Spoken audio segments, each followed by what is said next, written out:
Bueno, hola, hoy es viernes 22 de mayo, es la clase 16 de fenómenos colectivos en sólidos. La clase pasada vimos trabajando en RPA, en Random Phase Approximation, la función polarización a primer orden, el plasmón a Q igual a 0, y llegamos a hablar del continuo de excitaciones partícula-hueco. En esta clase esencialmente vamos a hablar de screening o apantallamiento del plasma. Y con plasma estamos, en nuestro caso se refiere más que nada a los electrones de un gas de electrones.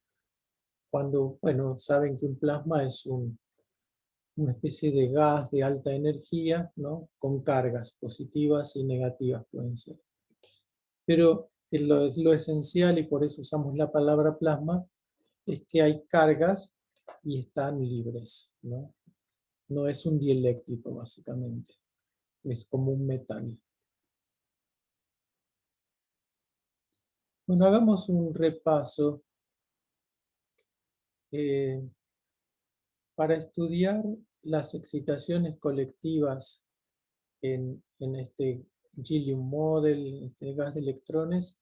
Lo que hacemos es estudiar la matriz densidad y su valor medio en el estado inicial, y usamos una ecuación de evolución en la representación de Heisenberg, donde evolucionan los operadores, y después para sacar algún dato físico acá ensanguchamos con el estado inicial, que puede ser el ground state o un estado de equilibrio térmico. Bueno, ya antes habíamos llegado a esta ecuación de movimiento para este par de operadores que son el ingrediente esencial en el operador de densidad. Entonces, calculamos la evolución de este par de operadores. Acá hicimos ya RPA, dimos dos hachazos famosos. Uno es en una suma quedarnos con un solo término, y el otro fue factorizar grupos de 4 operadores en grupitos de A2. Después hicimos un ansatz para esta cantidad que evoluciona, a ver si con una sola frecuencia podemos encontrar solución. O sea, estamos buscando un modo colectivo donde muchos grados de libertad se mueven con la misma frecuencia omega. O sea, acá tenemos y a la menos i omega t por el valor inicial. Y un delta que, bueno, ayuda en las cuentas y ayuda físicamente también, porque expresa un damping, un rozamiento, una vida media de los modos colectivos. Bueno, y trabajando esto, metiendo esta expresión en la ecuación de movimiento, llegamos a esta condición. Esta es la transformada de Fourier de nuestra interacción entre las partículas. Acá podríamos poner V de Q en 2D, en el plano como trabajó Estefanía, o en 3D. Y esta suma que es muy importante y aparece mucho en este sistema. Y esta es la que llamamos polarización de primer orden. Bueno, o sea, ¿qué hacemos con esta ecuación? ¿En qué consiste avanzar y resolver el problema acá? Es encontrar estas frecuencias que dependen de Q, ¿no? Esta es la misma frecuencia que propuse acá arriba. Buscamos soluciones de omega de Q que satisfagan la ecuación, esta ecuación, la 825. Y esos son como modos normales de variación, de excitación de la densidad de los electrones en este gas de electrones.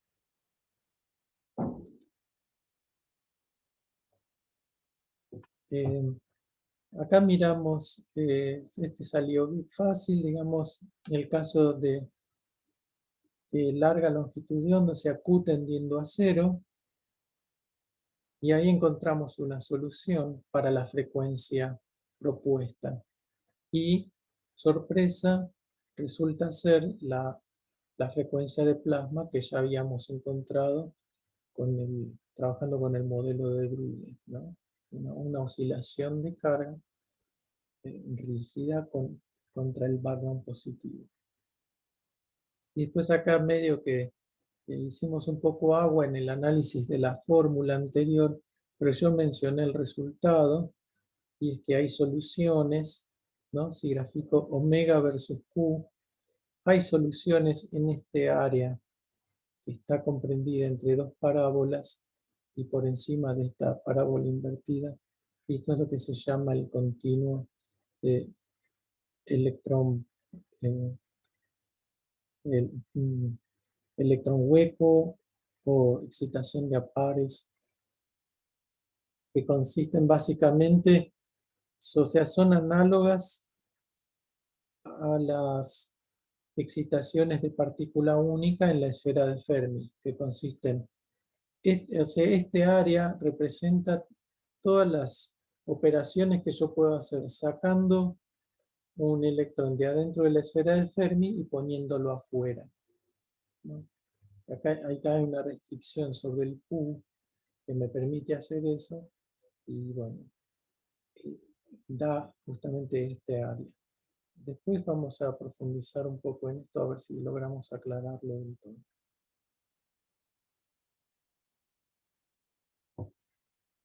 Pero este es un gráfico, digamos, famoso para el gas de electrones.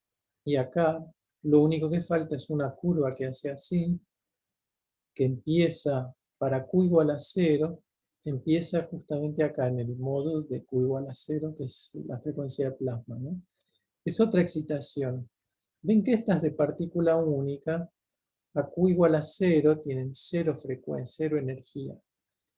Lo que distingue al plasmón es que a Q igual a 0 tiene una energía finita, una frecuencia finita. Empieza acá y sube un poquito y eventualmente choca, se mete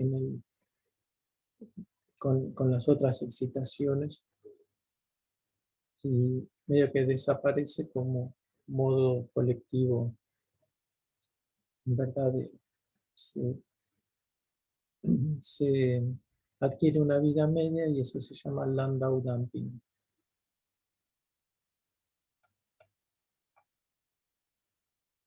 Bueno, vamos a seguir con el capítulo 8 del libro de Hauge Koch.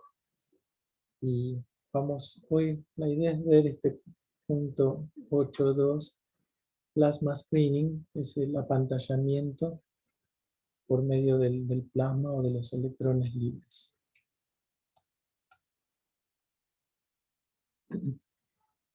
Acá le robé una figura a este libro, Coulomb Screening by Mobile Charges. Apantallamiento de Coulomb por cargas móviles, de este autor francés. Hay distintas maneras en que opera el screening, el apantallamiento, y acá nos ilustran 3 mecanismos esenciales de screening. Veamos. En el primero, acá, bueno, él dice screening and insulators, pero el primero se parece un poco al que tenemos en mente nosotros ahora, ¿no? Tengo átomos acá, el núcleo negro y electrones en gris. Y entonces la idea es que si uno pone una carga, vengo y pongo una carga positiva y fija. Screening consiste en que el medio ambiente de cargas se va a reacomodar de modo de neutralizar esa carga. Entonces, en este primer mecanismo, lo que ocurre es que la nube de electrones que rodea a los núcleos se deforma y se acerca a la carga positiva. Entonces, si uno mira por acá, ya ve algo neutral. En nuestro caso voy a tener otro dibujito mejor para el caso de un plasma o un gas de electrones. A ver, déjenme leer a ver qué dice. Polarización de los electrones de las nubes de los electrones de valencia. Esta es polarizabilidad electrónica. Las nubes electrónicas esquematizadas por las zonas sombreadas se desplazan hacia la carga positiva. Los iones, esquematizados por los puntos negros, se quedan en sus posiciones no perturbadas. Está bien, esto es un dieléctrico todavía. Acá hay electrones que están asociados a sus átomos de origen y no se van, pero sí pueden correrse un poco, intentando tapar esa carga positiva. Lo que ocurre, por supuesto, es que acá hay una carga positiva y los electrones se ven atraídos hacia ella, ¿no? Entonces se acercan. A ver, en este otro mecanismo se desplazan los iones también. Entonces tenemos polarizabilidad vibracional, o sea, la red se deforma un poco, se alejan acá las cargas positivas porque se ven repelidas. Y las nubes electrónicas se acercan. Pero acá lo que está mencionando es vibracional, se refiere a fonones, ¿no? A movimiento de los iones. Y hay una tercera, que esta la vimos en física 3, por ahí en el Jackson también hay figuras, es que si mi sistema consiste de dipolos, ¿no? Parcitos, carga positiva y negativa, que no se rompen, digamos, pero que se pueden reorientar. Entonces, acá hay una orientación de dipolos moleculares en un líquido polar. Y esto se llama polarizabilidad orientacional. Ven, lo que ocurre acá es que la carga positiva atrae los lados negativos de los dipolos y así a la larga se neutraliza un poco esa carga positiva.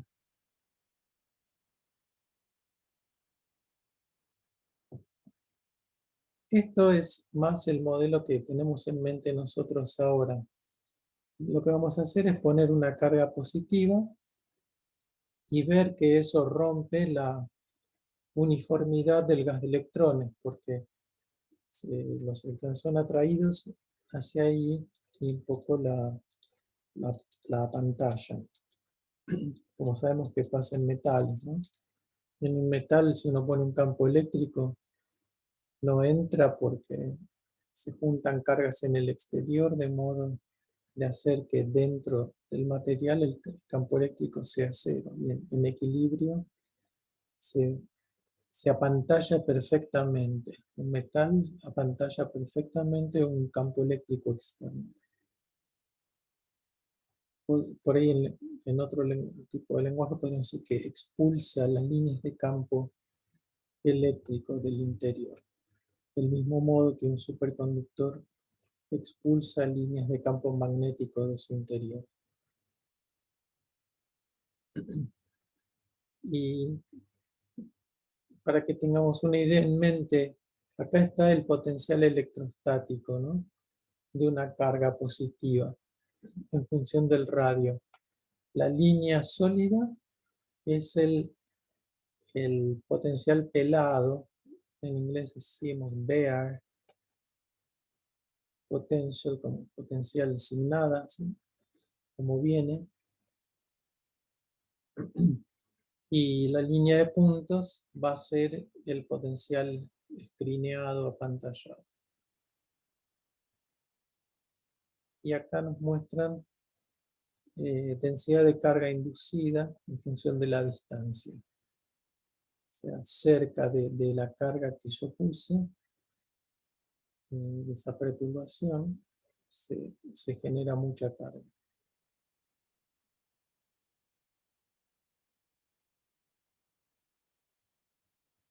Bueno, algún comentario hasta acá. Esta es la descripción así física de lo que vamos a intentar calcular ahora.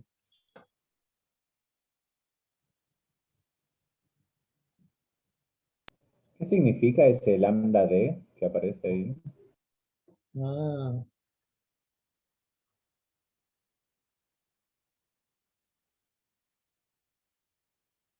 lo que pasa es que se genera un potencial de Yukawa, ¿no? Y no lo tengo acá, pero estoy casi seguro que este debe ser el lambda en el potencial de Yukawa. E a la menos R sobre lambda. ¿No? Does it make sense?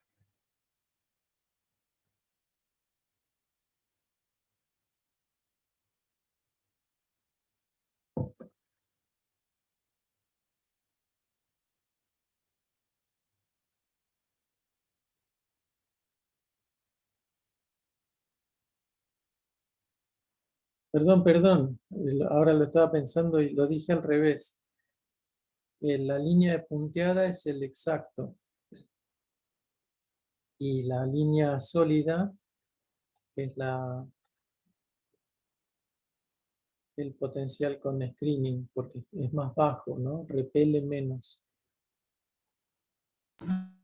Y Una pregunta, según los particulistas, el cine screening ya tiene screening, ¿no? a ver en qué sentido. Recuerdo que si uno se va suficientemente cerca de una carga, hay suficiente energía como para crear pares, y entonces hay una nube de cargas positivas y negativas que desaparecen y aparecen todo el tiempo. Sí, sí, creo que, Creo que a nuestros efectos prácticos eso cambia, pero claro, no estamos metiéndonos así en la intimidad de la carga misma, ¿no? ¿Cuál es el radio de un electrón? Estamos pensando en distancias mayores. Esto podría ser en realidad un ion positivo, que es bastante grande, ¿no? Pero sí, sí, eso es algo interesante, pero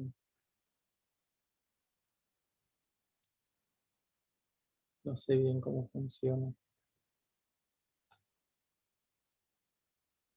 La idea de carga puntual, ¿no?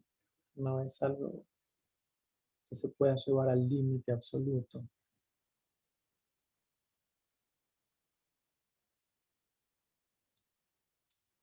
Bueno, entonces, la dash line es el exacto y la sólida es el apantallado, que ven que muere mucho más rápido, muere como la exponencial de Yukawa. También dividido sobre R, pero la exponencial cae más rápido.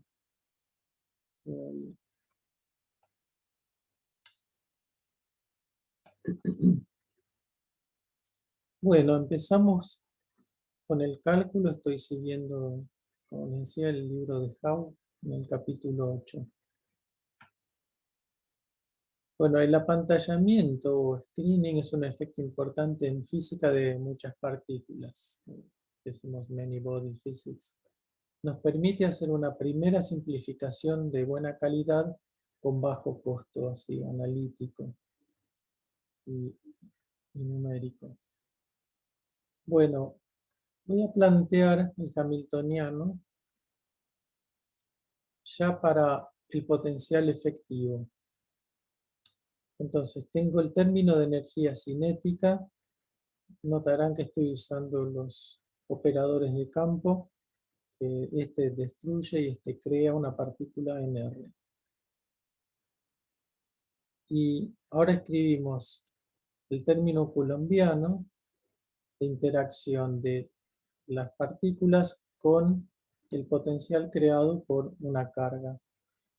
O sea, no es, nos estamos saliendo del tema de la interacción coulombiana, ¿no?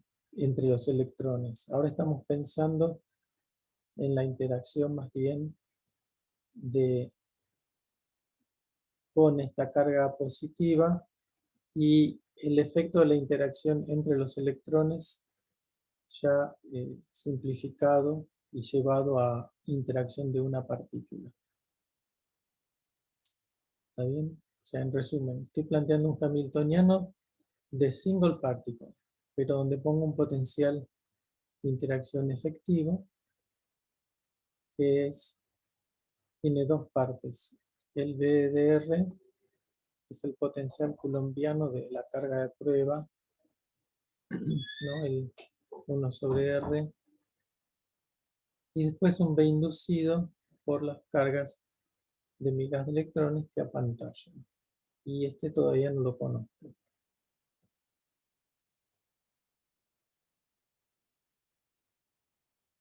Entonces el objetivo es calcular el B inducido.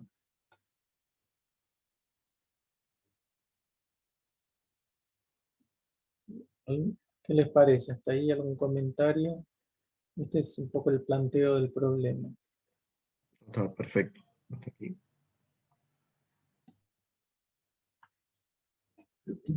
Bueno, acá tengo mi hamiltoniano haciendo transformada de Fourier. No lo hice, digo, no tengo acá las cuentas, pero pasamos de la base de partícula única, que son deltas en R, con spin, pasamos a la base de ondas planas con un K. Entonces el término de energía cinética ya es familiar. Y acá habría que hacer este trabajito y llegar a esta expresión. Entonces, en lugar de integral sobre R, me queda suma sobre K de esta combinación de operadores, que ya es medio familiar también. El P intercambiado viene acá como argumento del potencial efectivo y queda una suma sobre P también. Esto por ahí lo voy a poner en un ejercicio, que lo veo parece adecuado. Bueno, este es el hamiltoniano entonces, de un problema efectivo de partícula única. Entonces planteamos la ecuación de movimiento derivada de esta combinación, que es la que aparece en la densidad, ¿no? como vimos la vez pasada. Ecuación de Heisenberg de movimiento, de nuevo, hay que hacer el conmutador de H con este par. Bueno, el término de energía cinética ya lo vimos, queda proporcional al operador mismo, y acá la diferencia de energías asociadas a estos dos operadores de creación e instrucción, ¿no? Energía de sub K y energía K menos Q. Esta epsilon es porque es la energía dividida por H bar, o sea, estas son frecuencias. Están escritas así, notación de Hauge-Koch. Bueno, y acá se me ocurre otro ejercicio. Hay que hacer el conmutador del segundo término del hamiltoniano,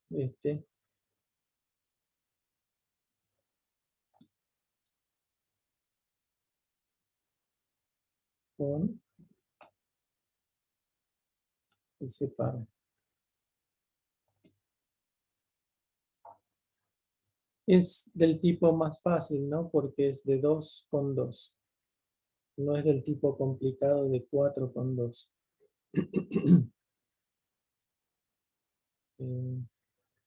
Pero a ver, veamos un poquito, leámoslo.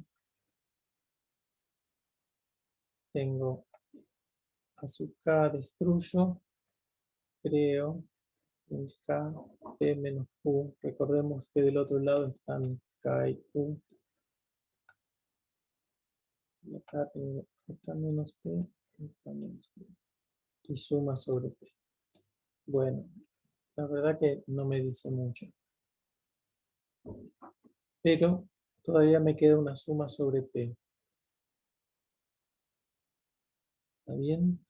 Estamos todos on the same wavelength de lo que estoy haciendo acá.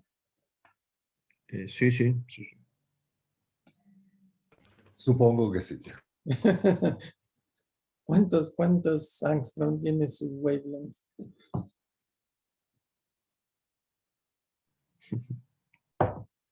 Bueno, o sea, estamos haciendo algo parecido a lo que hicimos en la clase pasada, pero mucho más fácil, ¿no?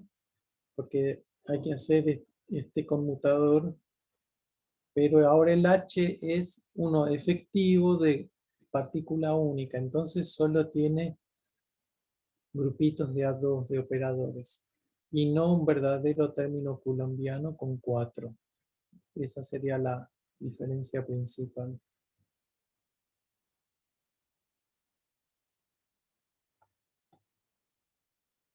Entonces teníamos acá. Esto no es tan feo porque tengo grupitos de operadores de A2, pero igual vamos a hacer una random phase approximation en el término coulombiano. En este último término que tiene una suma sobre P, voy a pedir no hacer la suma sobre P, sino solo tomar el término P igual a Q. Entonces, a ver, examinémoslo un momentito. Si P es igual a Q, esto se va, ¿no? Esto es 0.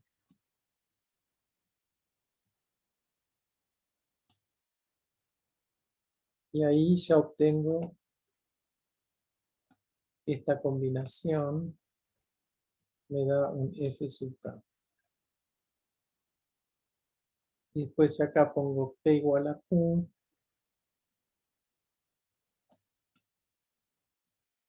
Tengo dos veces lo mismo. Bueno, tengo el mismo subíndice.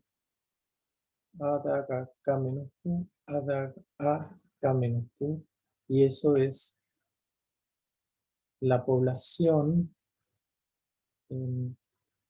Una vez que uno tome el valor medio, que estoy haciendo acá, ¿no? Eso ya es, entonces, la población del estado K menos Q.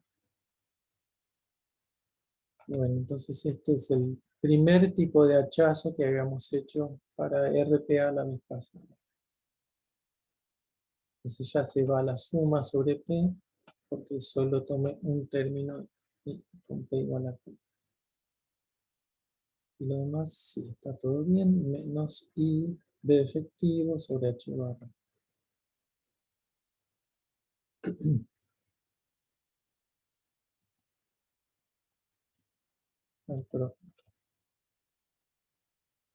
Bueno, veamos entonces cómo podemos resolver, también adivinando, cómo podemos resolver esta ecuación de movimiento que ya obtuve. Acá ya tengo la derivada con respecto al tiempo del valor medio de este operador ya familiar, un primer término de la energía cinética y un segundo término con la parte coulombiana, de interacción con la carga de prueba, esa que pusimos, y el eventual apantallamiento. Bueno, supongamos que la carga de prueba tiene una variación oscilatoria en el tiempo, que sería E a la menos I omega t.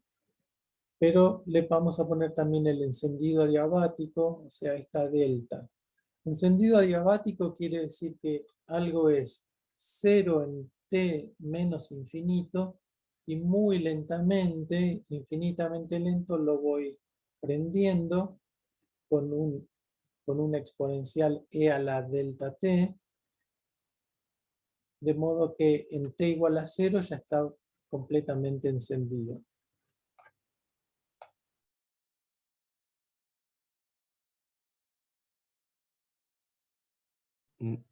¿Se le cortó posiblemente?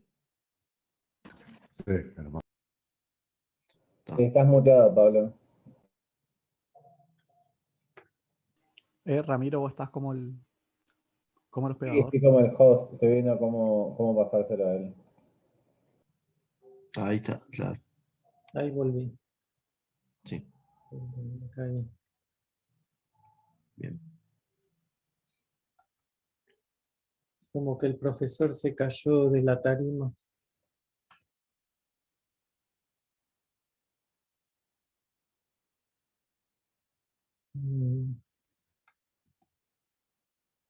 Ahí ven mi pantalla, ¿no?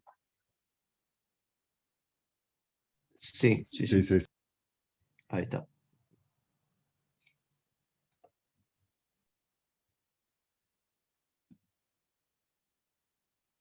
Pongo la grabación. Ah, está grabando.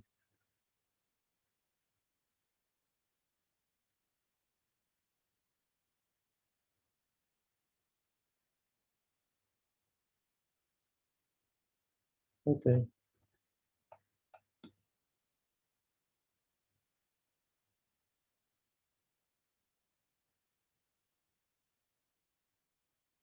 Disculpen, estoy tratando de sacar esto.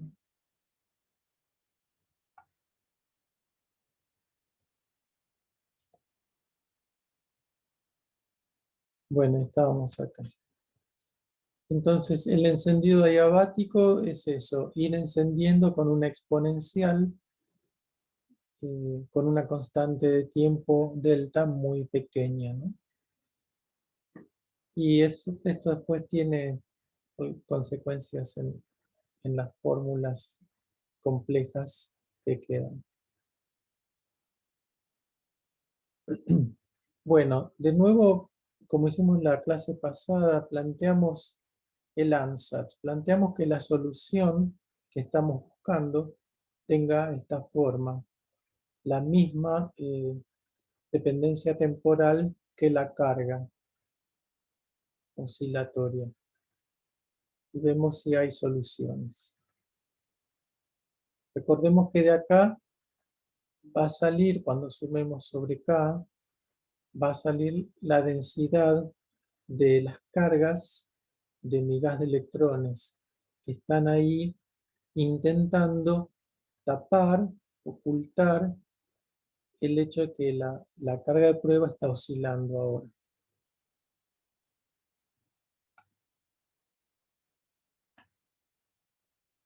Bueno, entonces acá tengo la ecuación de movimiento y tengo el ansatz. Podemos hacer la derivada temporal de esta cantidad como hicimos la vez pasada, ¿no? La vez pasada lo hicimos en detalle. Simplemente baja este exponente al hacer la derivada temporal, ¿no? En este término. Y acá tengo la misma cantidad, la misma función, multiplicada por la resta de energías. Entonces, juntando los dos términos, la derivada y lo paso acá a la izquierda, y tengo el omega más i delta, la resta de las dos energías, ya cancelamos una i que estaba en todos los términos, y el signo menos, entonces me queda esto igual a este lado derecho, con la b efectiva que estoy buscando y la resta de las poblaciones. Despejamos, pasamos dividiendo este grupo de frecuencias. ¿Está bien? Va apareciendo algo ya familiar de la clase pasada. La diferencia de distribuciones sobre este denominador de energías. Para que nos aparezca la densidad, multiplicamos por la carga, dividimos por el volumen y sumamos sobre K. Entonces ya cuando aplico esto acá me da valor medio de ρ componente Q, ¿no? Componente de Fourier de la densidad Q. Está viendo sumado sobre K.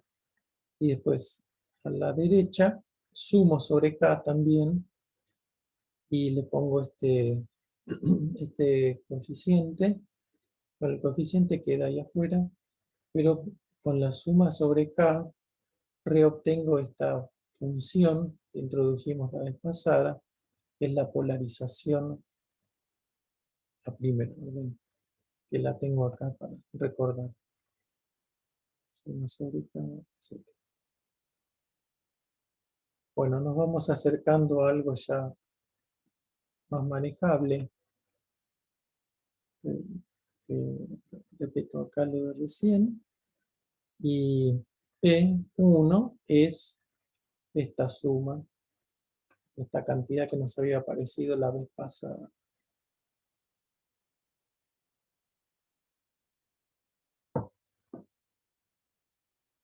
Bueno, ahora tratemos de hacer un paso más para despejar de alguna forma el potencial inducido.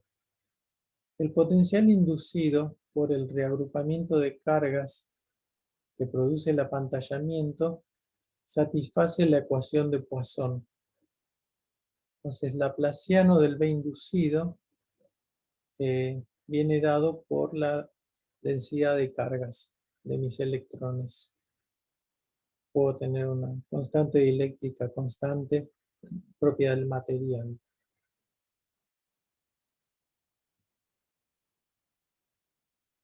Si hacemos la transformada de Fourier de esta fórmula,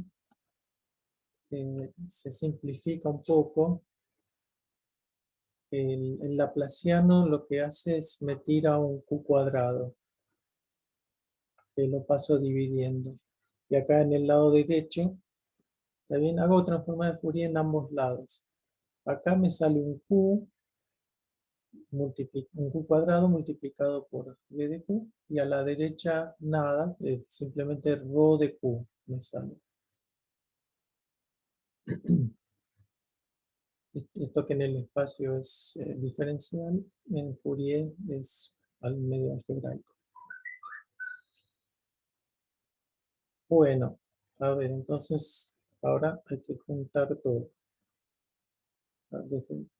Teníamos ρ sub Q, ya era, lo hemos identificado como B efectivo de Q, por esta polarización. ¿Está bien? Ahora hay que hacer un pequeño esfuerzo para juntar todo. Entonces, el B inducido es esto, como dijimos acá arriba. El B inducido es menos 4pi Q cuadrado ρ. Ahora, ρ es todo esto. Lo reemplazo acá.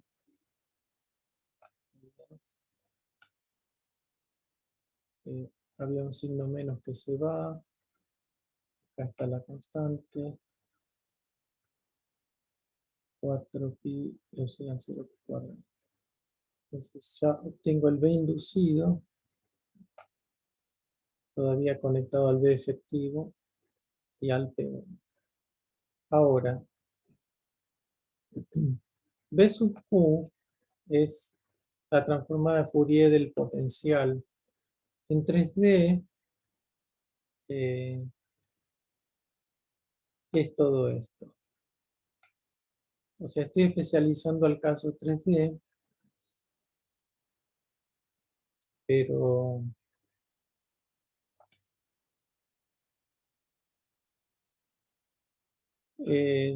uno podría rastrear todo y hacer el caso 2D. Entonces, esta es la transformada de Fourier del potencial coulombiano de la impureza, de pelado, el BA.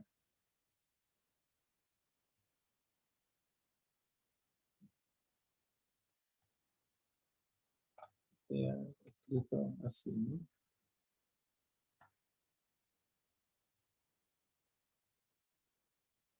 Bueno, a ver, sigamos entonces. Ya falta poco. Tengo el B inducido, es BQ, B efectivo, B1.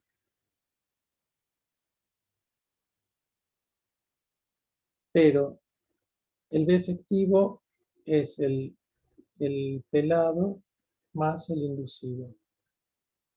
Entonces, reemplazando acá, tenemos que el B efectivo es el BQ, ¿viste? Y ahí viene el 1 por BQ por B efectivo, porque saqué factor común acá, la transformada de Fourier del potencial. Despejamos B efectivo, o sea,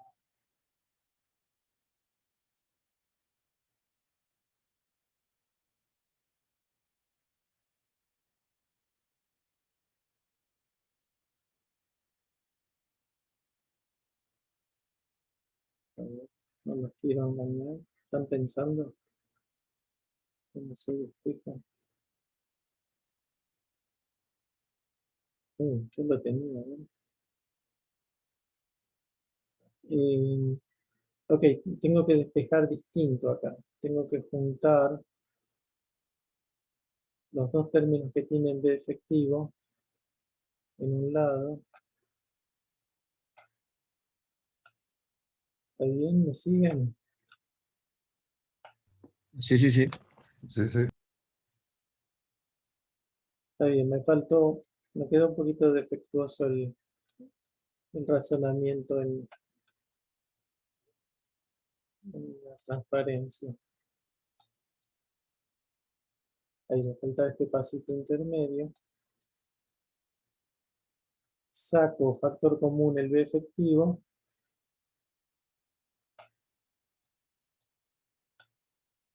Y me queda B efectivo igual a BQ sobre 1 menos BQ P1. Y esto es lo que queríamos lograr. Ahora, a esto lo llamamos BQ sobre una función dieléctrica. Esto es al mejor estilo física 3. La relación que hay entre el D, ¿no? El desplazamiento, el campo eléctrico de desplazamiento, y el E, el campo eléctrico, una vez que uno ya tiene en cuenta la respuesta del material.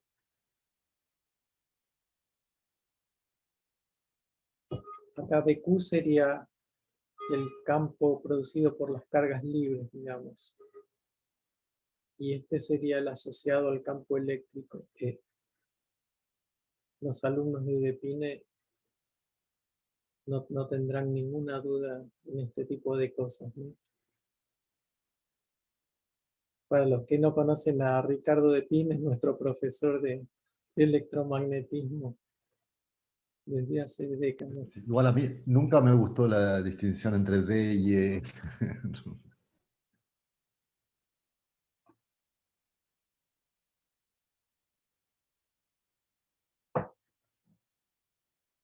Bueno, estamos introduciendo la función dieléctrica como esta combinación de la función polarización y el potencial de Q. Y a esto lo llamamos V sub S, potencial coulombiano escrineado, apantallado dinámicamente. Entonces, esta epsilon ya tenemos que tratar de amigarnos con ella y recordarla. La función dieléctrica dinámica tiene dependencia en Q y en omega.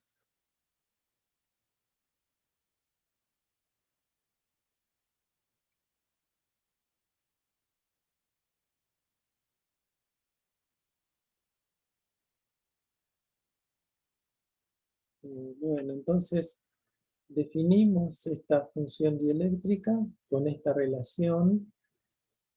Vimos que estaba dado en RPA, como venimos haciendo las cosas, está dado por esta expresión, donde P1 es esta polarización, que depende de las funciones de distribución, en principio en equilibrio, para que sea el P1, pero uno podría ahora medio relajarse y dejar que sean funciones de distribución no necesariamente de equilibrio. Bueno, entonces podemos escribir la fórmula completa. El epsilon de Q y omega es 1 menos BQ por P1, que es esta fórmula conocida. Bueno, y todo esto recuadrado es la fórmula de Linhart para la función dieléctrica longitudinal, donde longitudinal se refiere a que son ondas longitudinales, o sea, en la dirección del Q, como las ondas de sonido. Acá la idea es que hay una variación de la densidad en la dirección esa de propagación de la onda, exactamente como en el caso del sonido.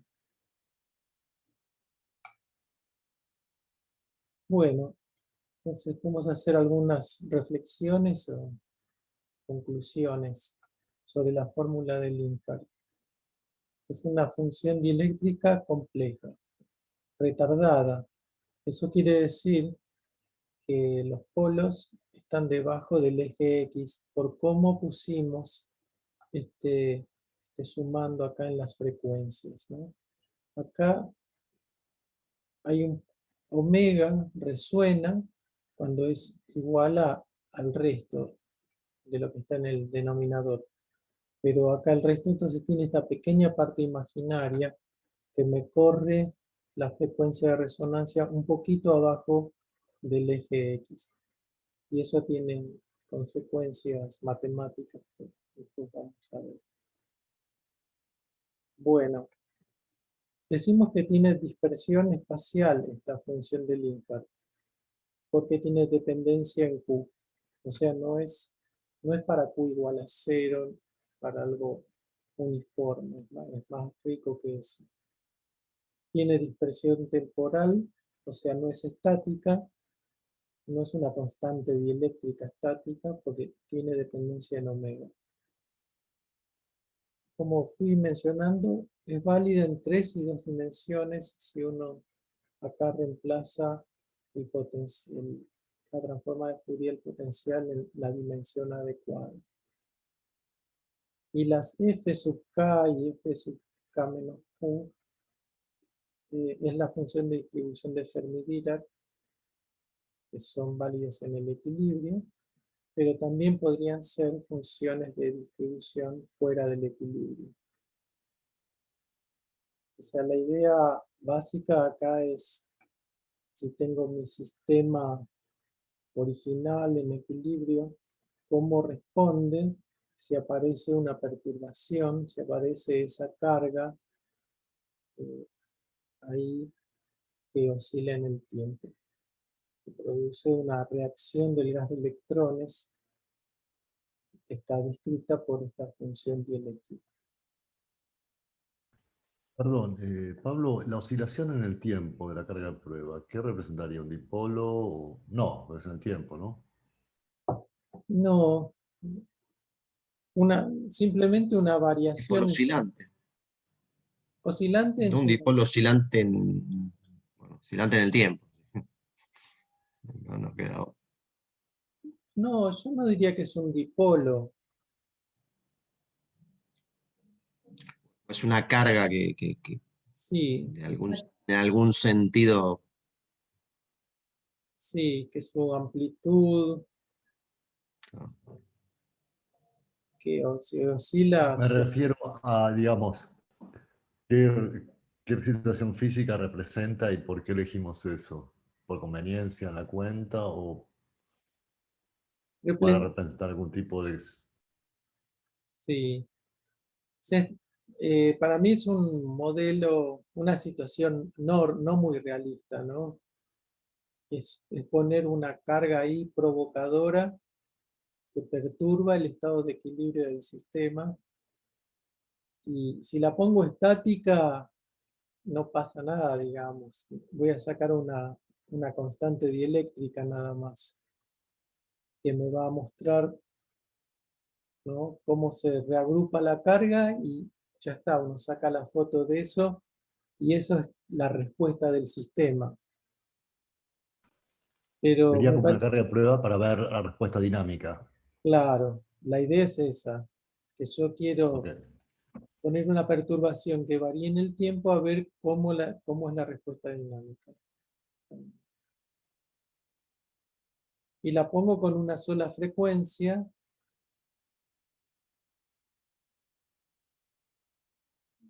porque me permite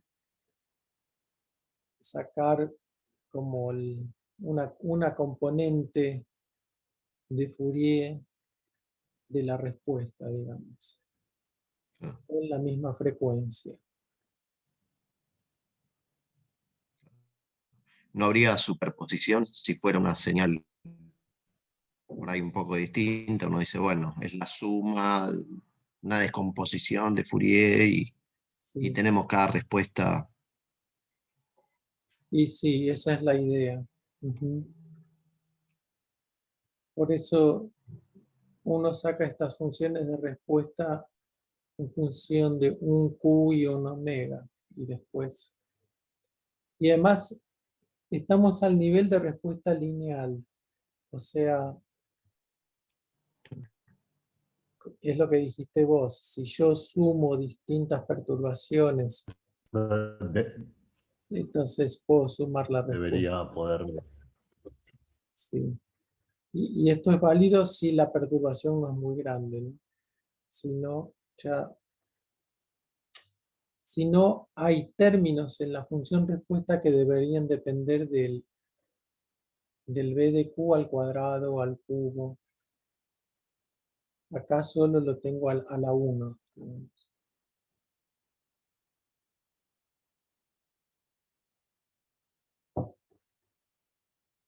Si yo acá me permito poner distribuciones del sistema ya perturbadas por esta carga, entonces ahí me salgo de respuesta lineal. Por eso es que estamos diciendo...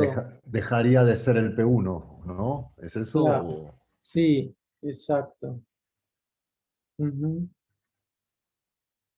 Siempre la filosofía de respuesta lineal es ver cómo responde a una perturbación pequeña el sistema en su estado actual. Entonces, yo tengo que poder describir la respuesta en términos del estado actual. Eso es primer orden o respuesta lineal.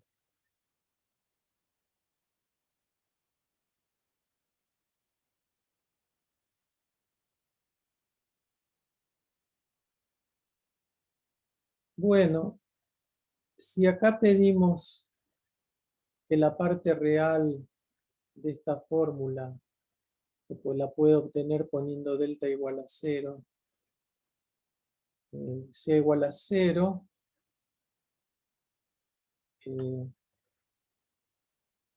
entonces me queda 0 acá a la izquierda, 1 menos esto, o 1 igual a todo esto, es igual a la ecuación 825 que repasamos al principio de la clase. Y esta es la condición, la manera de plantear la búsqueda de modos normales de los plasmones longitudinales. O sea, planteo esto y saco, me queda una ecuación de omega versus Q. Y eso es lo que me interesa. Saco la relación de dispersión de las oscilaciones del sistema.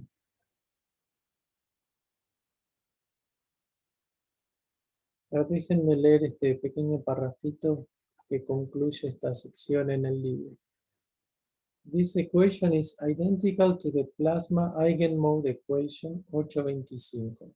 Es igual a esto que obtuvimos estudiando el gas de electrones solo sin perturbación. Entonces, nuestra discusión de plasma screening del potencial coulombiano y de las oscilaciones colectivas de plasma obtenidas con la constante dieléctrica igual a 0 muestran que screening y plasmones son fenómenos íntimamente relacionados. ¿Sí? Me sorprendió un poco cómo se lava las manos, ¿no? Nos dio la misma ecuación, aunque aparentemente estudiamos dos problemas que no eran el mismo, ¿no? Claramente. planteamos dos cosas distintas, hicimos ciertas aproximaciones y llegamos a la misma condición. Entonces, nos llevamos este mensaje de que screening y plasmones están relacionados, son como la base de la misma física.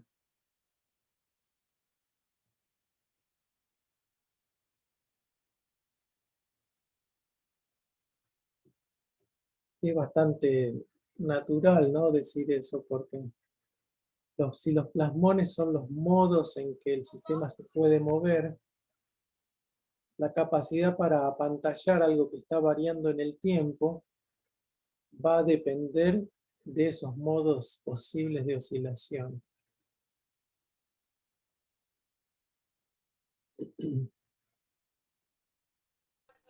Profesor, le hago una Sí. consulta. Sí, pero Cuando habla de ese apantallamiento, ¿es para un apantallamiento de cargas moviéndose también? Porque ahí cuando habla de los modos, ¿es porque el apantallamiento también oscila en una frecuencia? y sí, porque nosotros el problema que consideramos no es que la carga, esa carga agregada, no se mueve, ¿está bien? No dijimos eso, dijimos está quieta, pero su intensidad oscila en el tiempo, o sea que varía. Imagínate lo que le pasa a los electrones que están al lado, parados al lado de esta carga oscilatoria, ¿no? Se ponen locos los electrones y empiezan a acercarse, después ya no, después porque se repelen un poco entre ellos también. Esa es la respuesta que estamos tratando de caracterizar.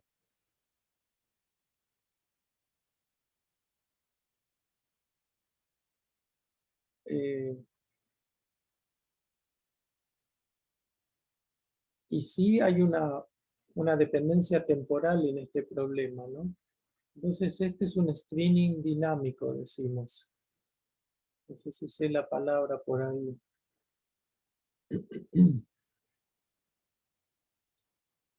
Muy distinto, por ejemplo, cuando trabajamos con los semiconductores, ponemos una constante dieléctrica, ¿no? Esa constante dieléctrica viene de las propiedades dieléctricas de los iones, sobre todo, que están más quietos, que tienen sus cargas y se pueden reacomodar un poco a través de vibraciones, de fonones, o si es algo no dependiente del tiempo, es, como vimos al principio de la clase, un pequeño desplazamiento de los iones o de la nube electrónica. Esa es una constante eléctrica, es más o menos el mismo tipo de problema, ¿no?, que estamos viendo acá. Pero acá estamos pensando en algo más general, donde ponemos una carga positiva que molesta y que cambia, que oscila en el tiempo, y electrones más libres que forman el gas de electrones. Estamos viendo la respuesta de esos electrones móviles. No sé si contesté la pregunta, Federico. ¿Puedes agregar algo? ¿Qué es lo que te preocupa? Que creo que no sé dónde me perdí o en qué parte, pero no vi en qué momento las cargas dependían del tiempo, o esa carga que produce el apantallamiento depende del tiempo. Yo pensé que era el trasfondo de las cargas positivas que había hablado al comienzo. Pensé que era algo fijo, y que lo que se movía era el plasma de electrones. Por ahí debería haber insistido más, pero bastante al principio, cuando planteé el problema, yo dije, tengo mi gas de electrones y le agrego una carga positiva ahí para jorobarlo, digamos, ¿no? para perturbarlo. Le agrego esta carga positiva. Y digo que se va a inducir un potencial porque mi gas de electrones se va a modificar en presencia de esta carga. Los electrones van a ser atraídos hacia esa carga positiva. Y eso es lo que va a generar el screening, ¿no? Si uno después mira el sistema y mira esa carga que uno agregó, ya la ve como rodeada de guardaespaldas que son electrones, y toda esa zona queda con mayor neutralidad de carga, ¿no? Acá hay como un horror a que haya un desbalance de carga, entonces por eso se produce el apantallamiento. Y entonces después yo dije, supongamos que la carga de prueba tiene una variación oscilatoria. ¿Está bien? Esta parte. Sí, profesor. Ahí ya me queda claro. Ya entiendo todo. Sí, por ahí pasó muy rápido esa parte. Sí, pasa que estaba tomando examen también en simultáneo justo esa primera parte y como que estaba con los dos audios Ah, al mismo no, tiempo. Disculpe. no está bien. No suena fácil hacer eso. Bueno, y hasta ahí llegué entonces. Básicamente obtuvimos la función dieléctrica, que está dada por la fórmula de Linhart, para el gas de electrones. Y la obtuvimos a través de considerar una situación particular, pero es general, digamos. Esto es lo que hay que ponerle, ¿no? Para lo que hay que ponerle un potencial externo que tenga componente B sub Q, es lo que hay que ponerle para que me dé el potencial escrineado final, el total. Por eso me da la respuesta del sistema. Bueno, entonces en resumen, vimos en RPA el tema de apantallamiento o screening del plasma o del gas de electrones de perturbaciones en la densidad de carga. Y eso sería todo por hoy.